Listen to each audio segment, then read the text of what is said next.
everybody has been asking me about this. The Chef Temp thermometer adapter on the Bayou Classic 5-gallon deep fryer, okay? How to switch it out? Do I have to drill? Do I have to do this, that, and other?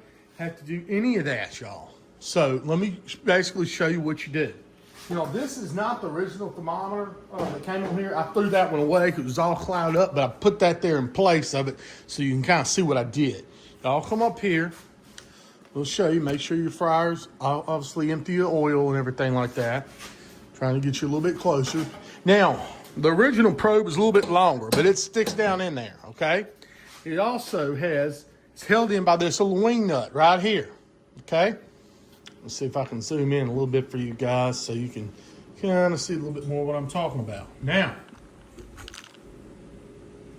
what I'm going to do is take that wing nut off. Just pretend it was on there, okay? I took the wing nut off and I took the old thermometer out. That's it.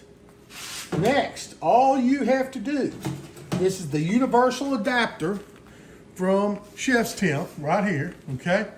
Put that universal adapter in this same hole. It fits. I didn't drill anything, nothing like that. Then I came down here, so you can see, I put the wing nut back on there. Just turn that wing nut, get it up nice and tight. Now, there is a washer between here and the, let me show it to you. Take this wing nut off real quick. I dropped it. There's a washer right here. I don't know if you can see, but that I did put that washer on there. All right, that's to help it seal. But all you got to do is put that wing nut, you know, I dropped it down in here, back on that little probe. Get your wing nut there. Tighten it up.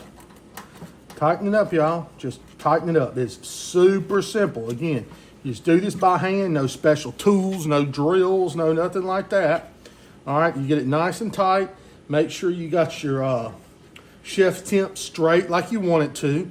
All right, and I actually took some pliers, tightened it up extra tight, and I'm going to show you where the next step. You just put it in your thermometer. We'll make sure I get it extra tight in there, y'all.